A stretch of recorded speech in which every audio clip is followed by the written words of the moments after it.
Have you ever paused in the silence of your own suffering and asked yourself a forbidden question? What if this life, with all its wounds and disappointments, was not an accident?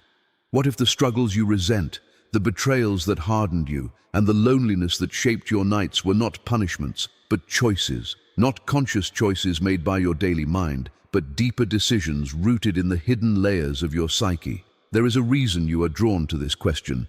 Something within you already suspects that your pain carries intention. In the language of depth psychology, nothing significant in the human experience is random. Every shadow that follows you belongs to you. And perhaps, before you were aware of your name, your history, or your fears, a deeper self chose this difficult path for a reason your conscious mind has not yet dared to remember. According to the Jungian understanding of the psyche, the self is larger than the ego. The ego complains, compares, and seeks comfort. The deeper self seeks wholeness. Wholeness does not come from ease. It emerges from tension, conflict, and confrontation with the unknown. If you look honestly at your life, you will notice a pattern. The same emotional themes repeat. The same type of people challenge you. The same fears rise again and again, wearing different faces. This is not cruelty from the universe. It is curriculum. Your soul does not grow through comfort. It expands through contrast. The difficult life you inhabit may be the exact environment required to awaken the parts of you that would otherwise remain asleep. What you call misfortune may be initiation. But here is where dark psychology enters the picture. Not everyone around you is unconscious of this process. Some individuals sense your wounds and use them. They recognize your longing to be loved, your fear of abandonment, your hunger for validation. They mirror your desires back to you, not to heal you, but to control you. And you, without realizing it, are often drawn to them. Why? Because they activate your shadow.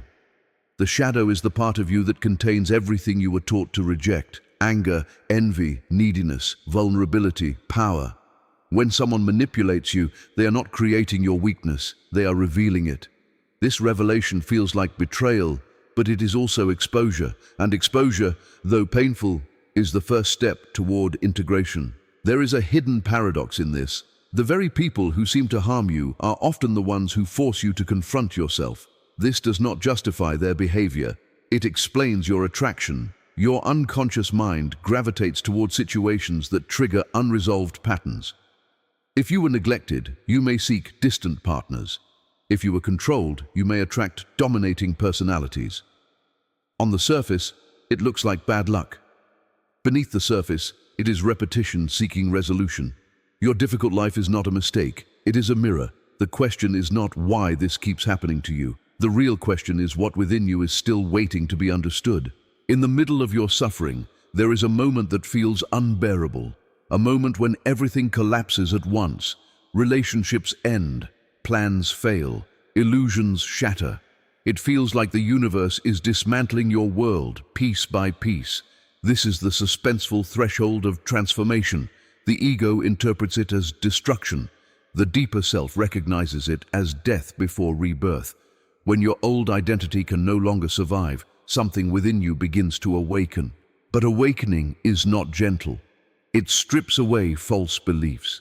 It forces you to see your complicity in your own pain.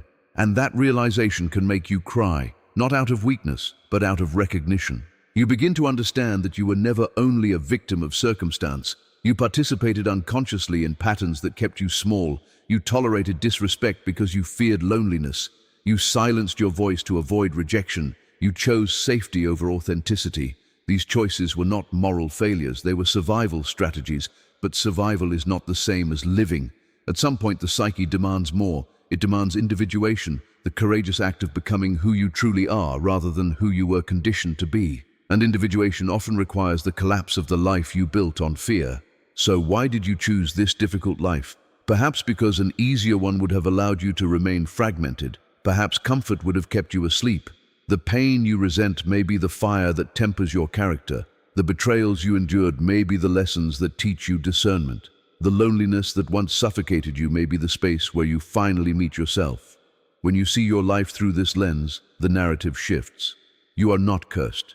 You are being shaped. And although the shaping hurts, it is preparing you for a version of yourself strong enough to face both light and shadow without turning away. There comes a moment in every difficult life when the pain is no longer dramatic but quiet. It no longer screams. It whispers, and that whisper is far more dangerous. It tells you that this is simply who you are. Unlucky, unloved, unworthy. It convinces you that your suffering is proof of your inadequacy rather than evidence of your transformation.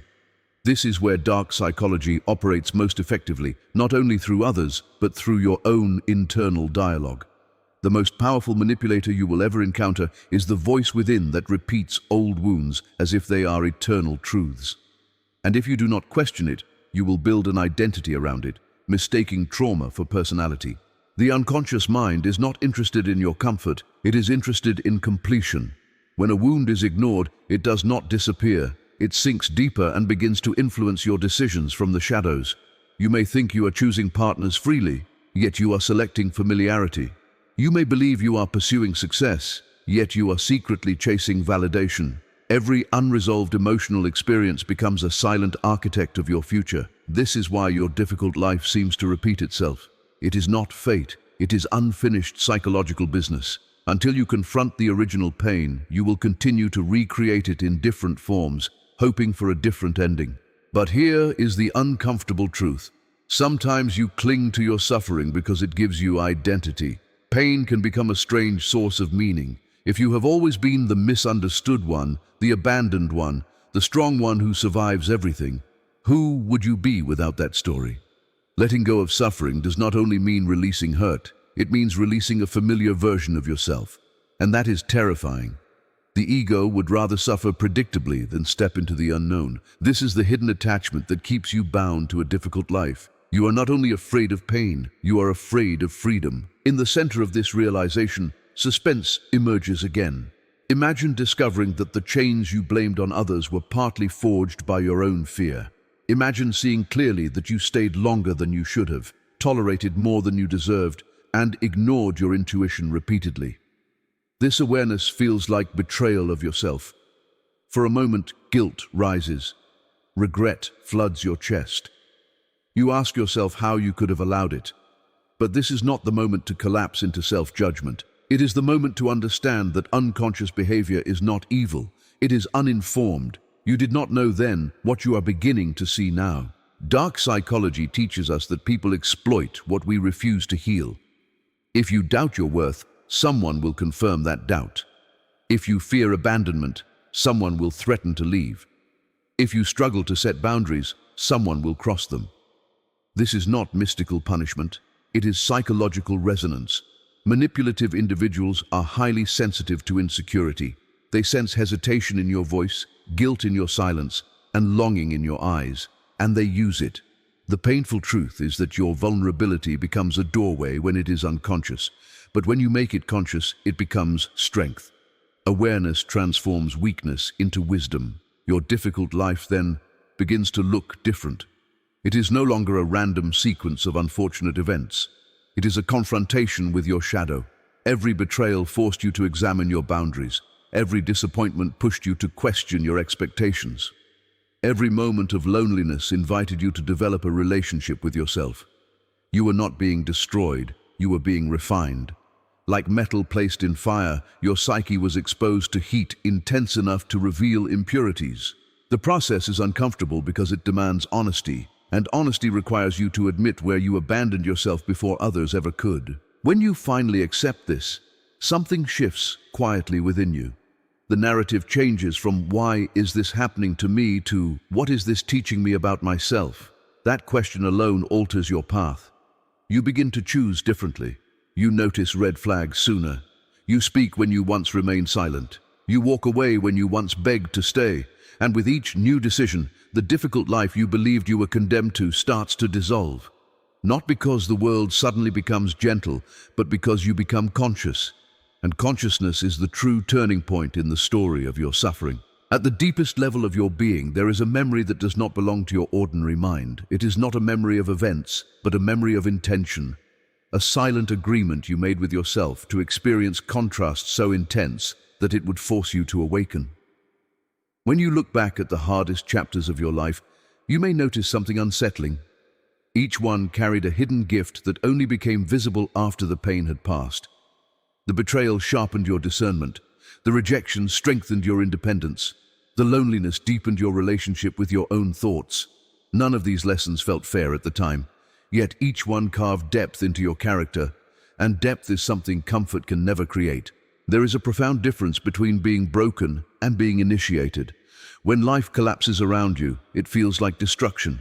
But from a psychological perspective, it can be initiation into a more conscious version of yourself. Initiation always involves loss. You lose illusions about people. You lose fantasies about how life was supposed to unfold. You lose the identity that kept you small but safe. This loss feels cruel because it strips away certainty. Yet certainty is often the prison of the ego.